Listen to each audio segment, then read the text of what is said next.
नमस्कार दोस्तों, हमारे चैनल में आप सभी का स्वागत है। आज सुबह से ही नीना का मन किसी काम में नहीं लग रहा था।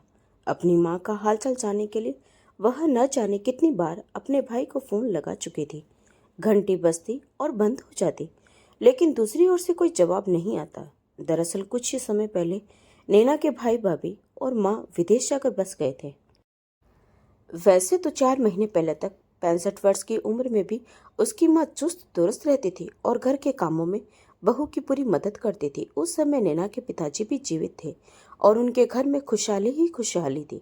पर न जाने उनकी खुशियों को किसकी नजर लग गई कि एक दिन अचानक उसके पिताजी सीढ़ियों से फिसलकर नीचे गिर गए और इस दुर्घटना में स्वर्ग सिधार गए। पति के इस तरह चले जाने का गम नैना की माँ बर्दाश्त नहीं कर पाई और उन्हें गहरा सदमा लगा, जिस कारण उनकी याददाश्त चली गई।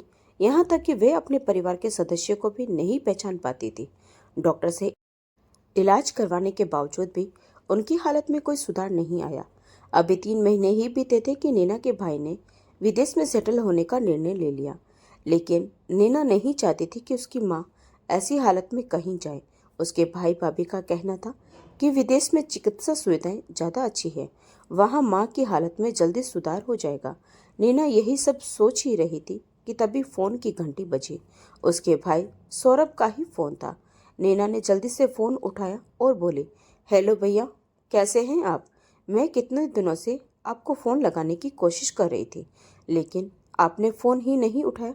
सब ठीक तो है ना? हाँ नैना, सब ठीक है। दरअसल मैं आजकल ऑफिस में कुछ ज़्यादा ही व्यस्त हूँ, 1 मिनट भी फुर्सत नहीं है। रात को भी घर से देर लौटता था, इसीलिए तुमसे बात नहीं कर पाया। अच्छा भैया, माँ कहाँ है? उनकी तबीयत के बारे में सोच सोचकर मुझे बहुत चिंता होती रहती है। अगर वे बात न भी कर पाए तो आप वीडियो कॉल पर उनका चेहरा ही दिखा दीजिए। माँ का चेहरा देखकर मेरे मन को सुकून मिल जाएगा। अरे नैना, चेहरा क्यों देखना, मैं तुम्हारी माँ से बात करवाता हूँ। यहाँ हम लोग माँ का इलाज बहुत अच्छे से करवा रहे हैं। पता है, यहाँ आकर उनकी तबीयत में काफ़ी सुधार हो गया है। अब तो उन्हें सब याद आने लगा है। मैं तुम्हारी उनसे अभी बात करवाता हूँ। लो माँ, आपकी बेटी नैना का फ़ोन है। हेलो नैना, कैसी हो तुम बेटी? इतने समय बाद अपनी माँ के मुंह से अपना नाम सुनकर नैना बहुत खुश हो गई। उसकी आंखों से खुशी के आंसू छलक आए। फिर बोली, हम सब तो ठीक है माँ, आप कैसी हैं? बहुत समय हो गया था, आपसे बात नहीं हो पाई थी। दवाइयाँ तो समय पर लेती है ना बेटा? मैं बिल्कुल ठीक हूँ। तेरा भाई भाभी मेरा बहुत ख्याल रखते हैं, तू मेरी चिंता मत किया कर। डॉक्टर ने मुझे पार्क में टहलने की सलाह दी है। अभी मेरा पार्क जाने का समय हो रहा है। मैं तुमसे बाद में बात करती हूँ। ठीक है माँ, अपना ख्याल रखना। कहते हुए नैना ने भी फोन रख दिया। उसी समय नैना का पति राघव ऑफिस से घर लौट कर आया था। क्या बात है, आज तो हमारी धर्म पत्नी का चेहरा खिला खिला लग रहा है। अरे, आप आ गए, मैं आज बहुत खुश हूँ। आज आप तो जानते ही हैं, जब से पापा हमें छोड़कर गए हैं, तब से माँ की याददाश्त चली गई थी। उन्हें तो मेरा नाम तक याद नहीं था, लेकिन भैया ने विदेश में उनका इलाज किसी अच्छे डॉक्टर से करवाया है, तब उनकी याददाश्त वापस आ रही है। आज उन्होंने मुझे मेरे नाम से पुकारा। मुझे बहुत खुशी हो रही है। जिस हालत में माँ यहाँ से गई थी, मुझे तो बस उनकी ही फिक्र लगी रहती थी। आज इतने समय बाद उनसे बात करके बहुत अच्छा लगा। इतना कहकर नैना रसोई घर में जाकर अपने पति राघव के लिए चाय बनाने लगी। फिर राघव ने कहा, अच्छा नैना, अगले सप्ताह हमारी शादी की सालगिरह है और मैं सोच रहा था कि इस बार शादी की सालगिरह दोस्तों और रिश्तेदारों के साथ खूब धूमधाम से मनाई जाए और एक शानदार पार्टी रखी जाए। फिर नैना बोली, अरे, मैं तो कहती हूँ कि रिश्तेदारों और दोस्तों के साथ पार्टी करने से बेहतर है कि हम अपनी शादी की सालगिरह वाले दिन भगवान का शुक्रिया अदा करें और मंदिर में जाकर माथा टेके और जरूरतमंद लोगों में उनकी आवश्यकताओं का सामान बांटे, जैसे कपड़े, भोजन वगैरह। राघव को भी बात जच गई। वह बोला, इससे अच्छी बात और क्या हो सकती है। फिर नैना ने कहा, क्यों ना इस बार वृंदावन चले और कान्हा जी के दर्शन करें। मैंने मन्नत मानी थी कि माँ ठीक हो जाएगी तो हम ठाकुर जी के दर्शन करने वृंदावन जाएंगे। जो हुक्म मेरे आका। राघव ने मस्ती भरे अंदाज में कहा। वृंदावन जाने की बात सुनते ही उनके दोनों बच्चे भी खुशी से उछल पड़े। फिर नैना बोली, तो ठीक है, हम कल बाजार जाकर गरीबों में बांटने के लिए सामान ले आएंगे। सालगिरह वाले दिन नैना और राघव अपने बच्चों के साथ सुबह 10 बजे ही मंदिर पहुंच गए। वहां नैना ने देखा कि मंदिर के बाहर एक बड़ा सा छप्पर बना हुआ था, जहां न जाने कितने गरीब लोगों को आश्रय मिला हुआ था, जिनमें अधिकतर लोग बुजुर्ग के थे। उनके चेहरे की झुर्रियां और बेबस आंखें बहुत कुछ बयां कर रही थी। उनकी जर्जर और हीन दिन हालत देखकर नैना को उन पर तरस आ गया। नैना उनके लिए अपने हाथों से खाना बनाकर लाई थी। भूख से व्याकुल होने के कारण सब लोग शोर मचाकर खाना मांगने लगे। तो राघव बोला, अरे अरे, सब लोग लाइन में बैठ जाओ, सबको खाना मिलेगा। सबको लाइन में बिठाकर नैना ने खाना बांटना शुरू किया और राघव सबको कंबल बांटने लगा। खाना मिलते ही वे लोग जल्दी जल्दी खाने लगे। जैसे ही नैना खाना बांटते बांटते आगे पहुंची तो लाइन में बैठी एक बुजुर्ग महिला ने हाथ जोड़ते हुए कहा, बेटी, मुझे और खाना दे दो, बहुत दिनों से कुछ नहीं खाया है, बहुत तेज भूख लगी है। नैना पीछे मुड़ी और बोली, लो अम्मा जी, और खा लीजिए। नैना ने देखा कि वह वृद्ध औरत ठीक ढंग से बैठ भी नहीं पा रही थी, शायद उसे टांग में कुछ चोट आई थी। तभी अचानक उसकी नजर उस औरत के चेहरे पे पड़ी और उसके पैरों तले जमीन खिसक गई। उसकी हैरानी का ठिकाना न रहा। उसके हाथों से भोजन का थाल छूटकर नीचे गिर गया। तभी राघव उसके पास आया और बोला, क्या हुआ नैना, तुम ठीक तो हो? लेकिन नैना सामने बैठी औरत की ओर देखते हुए बस जोर जोर से रोती जा रही थी। फिर राघव उस वृद्ध औरत की ओर देखते हुए हैरानी से बोला, माँ, आप यहाँ, और वह भी इस हालत में? लेकिन वृद्ध औरत अवाक रहकर केवल नैना को देखती जा रही थी। उसी समय एक वृद्ध व्यक्ति जो मंदिर के बाहर फूल और प्रसाद बेचते थे वहां आए और बोले, क्या हुआ बेटी, आप इस बूढ़ी औरत को जानती हैं? तब नैना रोते हुए बोली, हाँ, यह मेरी माँ है, देवकी शर्मा। तब उस वृद्ध व्यक्ति ने कहा, बेटी, करीब 1 महीना पहले की बात है। एक औरत इन्हें मंदिर की सीढ़ियों पर बिठाकर चली गई और उसके बाद फिर कभी लेने नहीं आई। तब से ये यहीं पर रहती है, लेकिन मैं हैरान हूँ कि इन्हें अपने जीवन की पिछली बातें भी याद नहीं हैं। यह कहाँ रहती है, यहाँ तक कि इन्हें तो अपना नाम भी नहीं मालूम। और बेटी, अगर यह तुम्हारी माँ है तो फिर इनकी ऐसी हालत कैसे हुई? नैना बोली, मुझे कुछ समझ नहीं आ रहा। फिर राघव ने कहा, लेकिन माँ जी को तो तुम्हारे भैया अपने साथ विदेश लेकर गए थे और 3-4 दिन पहले ही माँ से तुम्हारी बात भी हुई थी। फिर माँ जी यहाँ और ऐसी हालत में, यह कैसे संभव है? फिर नैना ने कहा, और माँ की तो याददाश्त भी वापस आ गई थी। फोन पर इन्होंने मुझसे बहुत अच्छे से बात की थी, लेकिन यहाँ तो मुझे पहचान भी नहीं रही है। फिर राघव बोला, इन्हें तो कुछ याद ही नहीं है जो यह कुछ बताएगी कि आखिर बात क्या है। नैना, वह सब बाद में देखेंगे, पहले माँ जी को अपने साथ लेकर घर चलते हैं। ऐसा कहते हुए राघव ने देवकी जी को उठाने में मदद की और वे लोग कार में उन्हें बिठाकर अपने घर ले आए। घर पहुंचकर नैना ने अपनी माँ को नहलाकर साफ सुथरे कपड़े पहनाए और फिर उन्हें खाना खिलाकर बिस्तर पर आराम से लिटा दिया। लेकिन नैना और राघव अभी तक उलझन में थे और इसी उलझन को सुलझाने के लिए नैना ने अपने भाई को फोन लगाया। हेलो भैया, कैसे हो आप, कहीं व्यस्त तो नहीं? तभी नैना का भाई बोला, अरे नहीं नहीं, घर पर ही हूँ, अभी अभी नाश्ता किया है। तेरी भाभी पारुल ने चटपटे आलू के परांठे बनाए थे, खाकर बड़ मजा ही आ गया है। अच्छा भैया, एक बार माँ से तो बात करवाना, वह क्या है ना, बच्चे नानी से बात करने की जिद कर रहे थे। ठीक है नैना, अभी करवाती हूँ, लीजिए माँ, नैना का फोन है। दूसरी ओर से हूबहू नैना की माँ जैसी आवाज आई, नैना बेटी, अभी मेरी तबीयत कुछ ठीक नहीं है, सिर में बहुत जोर से दर्द हो रहा है, मैं दवा खाकर सोने जा रही हूँ, तुमसे फिर कभी बात करूंगी। वह आवाज सुनकर तो नैना का सिर चकराने लगा। आखिर यह हो क्या रहा है? फिर थोड़ी देर बाद नैना के भाई ने कहा, वह क्या है ना नैना, माँ को यहाँ आकर सर्दी जुकाम लग गया है, इसीलिए थोड़ी सी सुस्त रहती है, मैं तुम्हारी फिर कभी बात करवा दूंगा। अपनी माँ से फोन पर बात करने के बाद नैना हैरान रह गई कि आखिर जो उसने फोन पर आवाज सुनी वह किसकी थी। उसे समझ नहीं आ रहा था कि यह सब चल क्या रहा है। फोन स्पीकर पर था तो राघव ने भी सारी बातें सुनी थी। वह बोला, नैना, क्या तुम्हें पक्का यकीन है कि यह तुम्हारी माँ ही है? कहीं हम किसी और को तो तुम्हारी माँ समझकर घर नहीं ले आए? नैना बोली, आप ही कैसी बातें कर रहे हैं, क्या मैं अपनी माँ को ही नहीं पहचानूंगी? फिर भी यदि कोई शक की गुंजाइश है तो मैं एक बार जांच कर लेती हूँ। कुछ वर्षों पहले माँ की टांग का ऑपरेशन हुआ था और उनकी टांग में रोड डाली गई थी। उसका निशान अब भी उनकी टांग पर होना चाहिए। ऐसा कहते हुए नैना अपनी माँ के पास गई और उनकी टांग से कपड़ा हटाया तो निशान वहीं मौजूद था। अब उसे पक्का यकीन हो गया था कि यही उसकी माँ है। लेकिन राघव बोला, अब तक भैया मुझे किसकी आवाज़ सुनाते आए थे। जरूर कोई बहुत बड़ी साजिश रची जा रही है, लेकिन इसका खुलासा कैसे होगा। वे लोग तो विदेश में हैं और माँ को कुछ याद नहीं है। राघव बोला, नैना शांत हो जाओ। सबसे पहले हम माँ जी का इलाज करवाते हैं। माँ का ठीक होना सबसे ज़्यादा जरूरी है। फिर नैना अपनी माँ के पास आई और बोली, आप मुझे कैसे भूल सकती हैं। अपनी बेटी में तो आपकी जान बसती थी ना। कुछ तो याद कीजिए। कहते कहते नैना फुट फुट कर रोने लगी। फिर नैना की माँ ने कहा, बेटी मुझे कुछ याद नहीं कि तुम कौन हो, लेकिन तुम रो मत। तुम तो भगवान में विश्वास रखती हो, जरूरतमंद लोगों का भला करती हो। भगवान तुम्हारी सारी परेशानियां दूर कर देंगे, चिंता मत करो। ऐसा कहते हुए नैना की माँ ने उसके आंसू साफ किए और इसके सिर पर प्यार भरा हाथ रखा। अपनी माँ का स्नेह पाकर नैना के दिल को एक सुकून मिला। अगले दिन नैना अपने पति राघव के साथ माँ को डॉक्टर के पास ले गई। जांच पड़ताल करने के बाद डॉक्टर ने बताया कि याददाश्त का वापस आना बहुत मुश्किल होता है, परंतु यदि उचित समय पर दवा दी जाए और मरीज को पुरानी बातें याद दिलाई जाए तो शायद ऐसा संभव हो सकता है, लेकिन कुछ पक्का नहीं कहा जा सकता।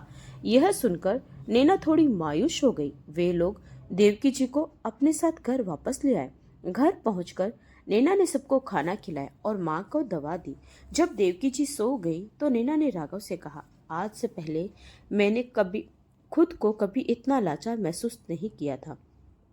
इतने दिनों से भैया हमें झूठ बोलते आए, मुझे बेवकूफ़ बनाते रहे और हम लोग यहाँ बैठे यह समझते रहे कि माँ वहाँ भैया के साथ बड़े आराम से रह रही है।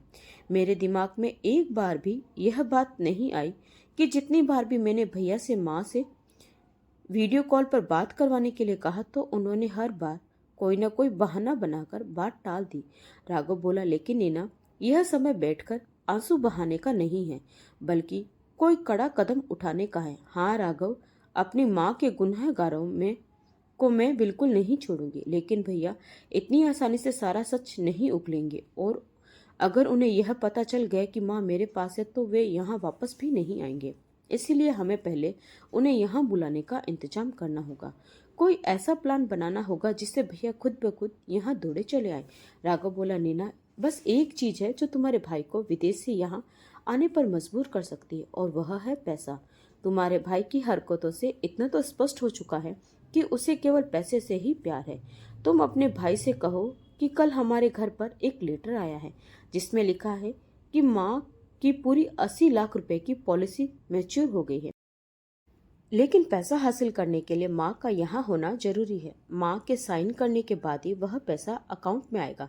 लेकिन नैना ध्यान रखना, उन्हें किसी बात का शक ना हो और उनसे यह भी कहना कि एक बार माँ से पूछ ले कि क्या उन्होंने कोई ऐसी पॉलिसी करवाई थी जिसमें 80 लाख मिलने थे और उसमें हमारे घर का पता दिया था।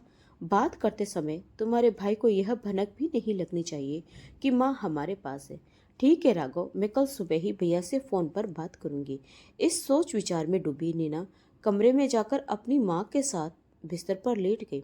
अगले दिन सब काम निपटाने के बाद नैना ने अपने भाई सौरभ को फोन लगाया। सौरभ ने फोन उठाते ही नैना बोली, भैया जरा माँ से बात कराना, बहुत जरूरी काम है। सौरभ बोला, नैना तुम बस 2 मिनट लेट हो गई, अभी अभी माँ बाहर टहलने के लिए निकली है।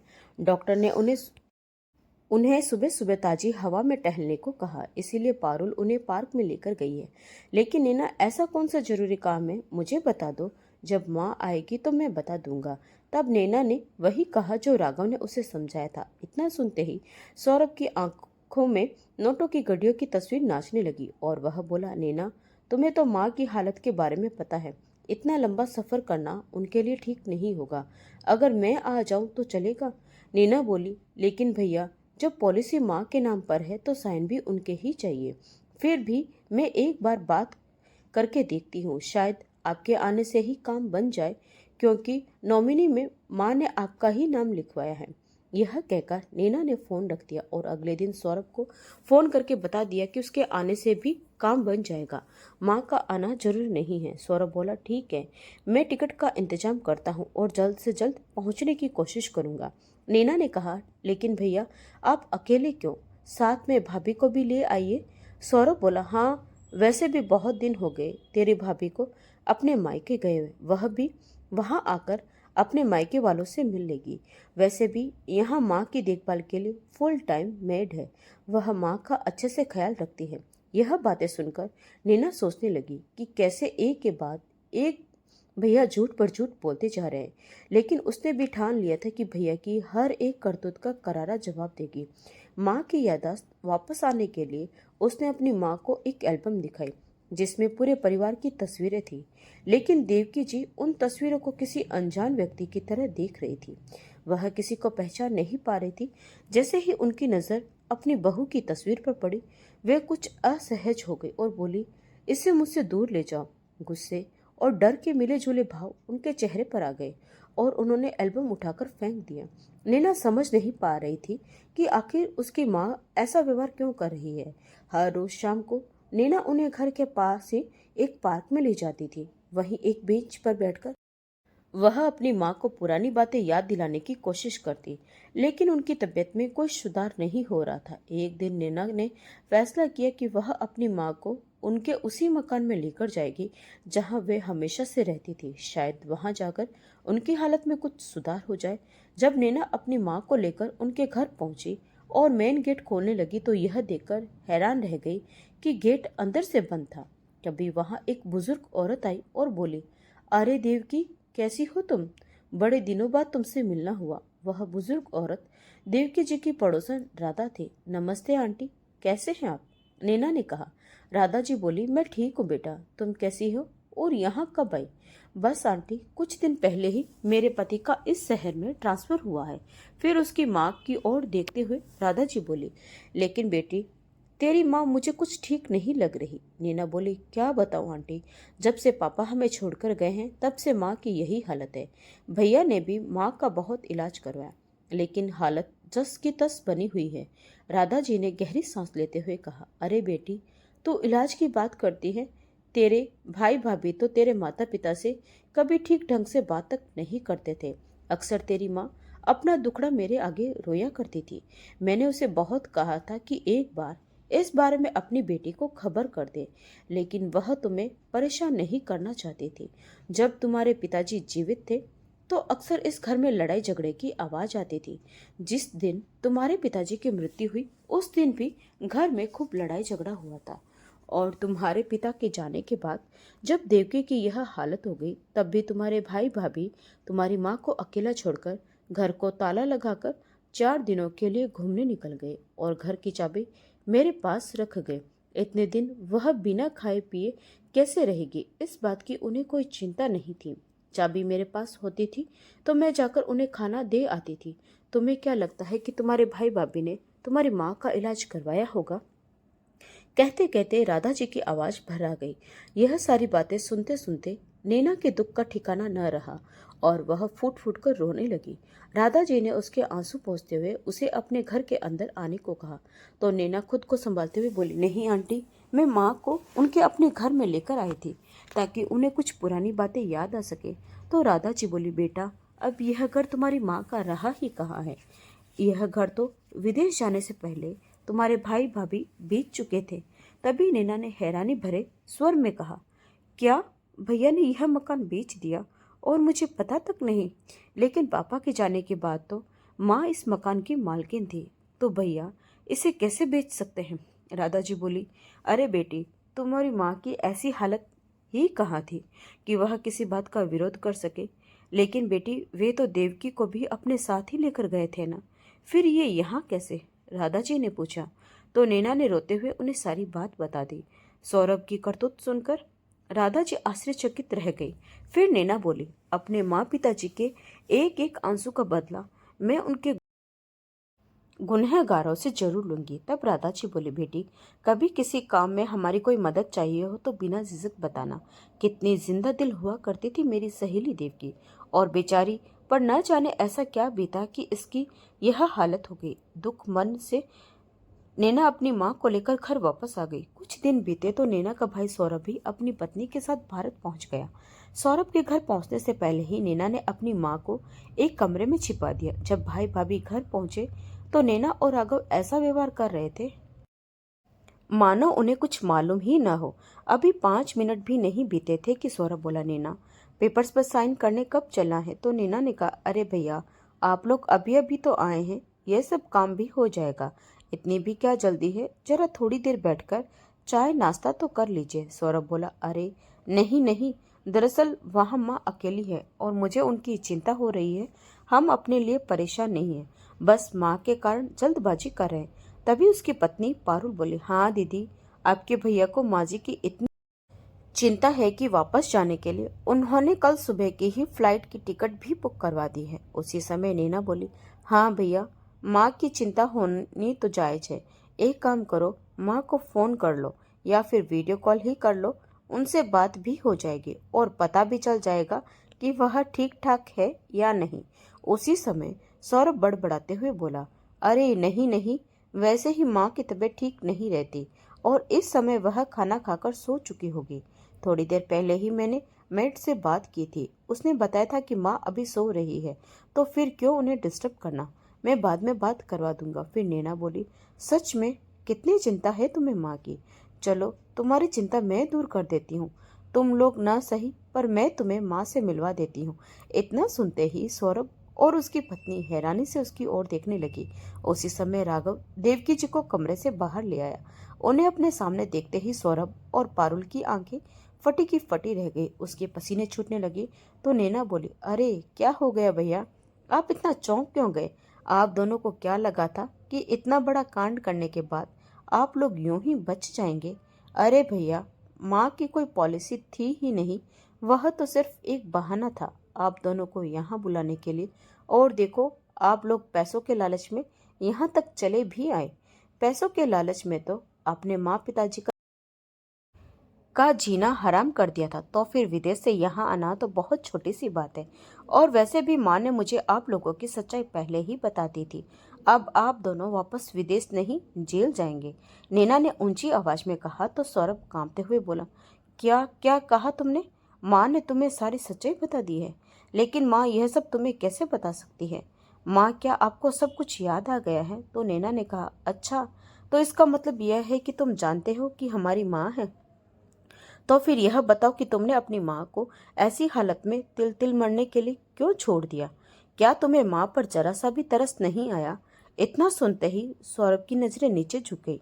फिर नैना बोली, भैया सच सच बताओ, जिससे आज तक तो मेरी बात करवाते आए थे, वह औरत कौन थी जिसकी आवाज बिल्कुल माँ की तरह थी? मेरे पास तुम्हारे खिलाफ कुछ ऐसे सबूत है जिससे मैं तुम्हें जेल की हवा खिला सकती हूँ। फिर तो तुम विदेश जाना तो दूर, एयरपोर्ट तक भी नहीं पहुंच पाओगे। लेकिन अगर सच्चाई बता दी तो शायद मैं तुम्हें माफ कर दूं।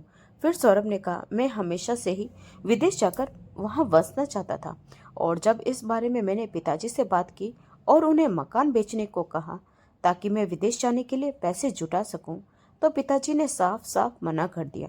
जब पिताजी की मृत्यु हुई तो उसके बाद माँ की याददाश्त भी चली गई और हमने इसी बात का फायदा उठाया। विदेश जाने के लिए मैंने मकान बेचने का फैसला कर लिया। माँ की बढ़ती उम्र और बीमारी के चलते उनका बोझ ढोना हमारे बस में नहीं था। इसीलिए मकान के कागजों पर उनसे दस्तखत करवाने के बाद हमने मकान बेच दिया और विदेश जाने से पहले माँ को एक मंदिर के बाहर छोड़ दिया। फिर नैना बोली, इतना कुछ करते हुए तुम लोगों को जरा भी शर्म नहीं आई? अरे यह हमारी माँ है जिन्हें तुमने लावारिस की तरह सड़क पर मरने के लिए छोड़ दिया। अगर ऐसा ही चलता रहा तो एक दिन वह भी यह दुनिया छोड़कर चली जाती और तुम तो हमें यही कहते कि मैंने माँ का अंतिम संस्कार कर दिया। और अब यह बताओ कि इतने दिनों से माँ की आवाज में मुझसे कौन बात कर रहा था? तो सौरभ बोला, दरअसल माँ द्वारा गाया गया एक भजन मेरे मोबाइल में रिकॉर्ड किया हुआ था। उसी आवाज का सैंपल लेकर मैंने एक ऐप के जरिए यह सब किया था ताकि तुम्हें किसी बात का कोई शक न हो। फिर नैना बोली, मुझे माफ कर देना भैया, अब तो मैं आप दोनों को कभी वापस नहीं जाने दूंगी, क्योंकि पुलिस आ चुकी है और अब आप अपनी असली जगह यानी कि जेल जाएंगे। इतनी बात सुनते ही सौरभ और पारुल ने एक दूसरे को वहां से भागने का इशारा किया। भागते हुए जैसे ही वे लोग सीढ़ियां उतरने लगे, उसी समय पारुल का पांव फिसल गया और वह सीढ़ियों से लुढ़कती नीचे आ गिरी। उसे गंभीर चोट आई थी, जिस कारण वह उठ नहीं पा रही थी। तभी सामने देखा तो पुलिस खड़ी थी। अपने भाई भाभी से बात करते हुए नैना ने मोबाइल में सारी बातें रिकॉर्ड कर ली थी। सब कुछ बताते हुए जब नैना पुलिस के हाथ में सबूत देने लगी तो उसकी माँ पारुल की ओर इशारा करते हुए जोर से चिल्लाई, यही है मेरे पति की कातिल नैना। इसी औरत ने तेरे पापा को सीढ़ियों से नीचे धक्का दिया था, जिस कारण तेरे पापा की जान चली गई। कहते कहते देवकी जी रोने लगी। अपनी माँ की यह बात सुनकर नैना स्तब्ध रह गई। माँ, यह क्या कह रही हैं आप? क्या पापा को भाभी ने मारा था? हाँ बेटी, तू नहीं जानती कि तेरे भाई भाभी ने हमारा जीना दुश्वार कर दिया था। ये लोग सारी संपत्ति हड़प कर विदेश जाना चाहते थे। उन्हें डर था कि एक बार सब कुछ उनके नाम कर दिया तो ये लोग हमें सड़क पर ले आएंगे। तेरे बाबूजी को अपने रास्ते से हटाने के लिए तेरी भाभी ने उन्हें हमेशा के लिए मौत की नींद सुला दिया। इतना सुनकर नैना और राघव की आंखें फटी की फटी रह गई। देवकी जी बोली, लेकिन उस भगवान की लाठी में आवाज नहीं होती। इस जालिम औरत ने अपने ससुर को सीढ़ियों से धक्का दिया था और देखो, आज ये औरत खुद सीढ़ियों से गिरकर चोट खा बैठी है और दर्द के कारण चिल्ला रही है। इंस्पेक्टर साहब, इन लोगों को कड़ी से कड़ी सजा दीजिएगा। तभी सौरभ अपनी माँ के पैर पकड़ते हुए बोला, मुझे माफ कर दो माँ, मैं बड़ी मुश्किल से में सेटल हो पाया हूँ। सब कुछ बर्बाद हो जाएगा। उसी समय देवकी जी ने उसके मुंह पर एक जोरदार थप्पड़ लगाया और बोली, तुम्हारे गुनाहों की कोई माफी नहीं है। तुमने जो कुछ किया है उसकी सजा तो तुम्हें मिलकर ही रहेगी। पुलिस ने सौरभ को गिरफ्तार कर लिया और पारुल को हिरासत में लेने से पहले पुलिस की निगरानी में अस्पताल में इलाज के लिए भेज दिया गया। फिर नैना अपनी माँ को गले लगाते हुए बोली, माँ, आपको सब कुछ याद आ गया? तो देवकी जी बोली, हाँ बेटा, पारुल को सीढ़ियों से गिरते देख मुझे फिर से वही मंजर याद आ गया जब उसने तेरे पापा को सीढ़ियों से धक्का दिया था, और उसके साथ पिछली सारी बातें भी याद आ गई। लेकिन बेटा, अब खुशी मनाने के दिन आ गए हैं, तो भूल जाइए पुरानी बातों को, नैना ने कहा। तो उसके दोनों बच्चे बोले, अरे अभी अभी तो नानी को सब कुछ याद आया है और आप कहती है कि भूल जाओ। बच्चों की बात सुनकर नैना अपने माथे पर हाथ रखते हुए बोली, अरे मेरा मतलब है कि पुरानी कड़वी यादों को भूल जाओ। इस बात पर वे सब लोग हंस पड़े। तो दोस्तों, आपको यह कहानी कैसी लगी? कमेंट करके जरूर बताइए, और अगर कहानी अच्छी लगी हो तो प्लीज़ वीडियो को लाइक करें, और चैनल पर नए हैं तो चैनल को सब्सक्राइब करना बिल्कुल ना भूलें। मिलते हैं एक और नई कहानी के साथ। तब तक के लिए आपका बहुत बहुत धन्यवाद।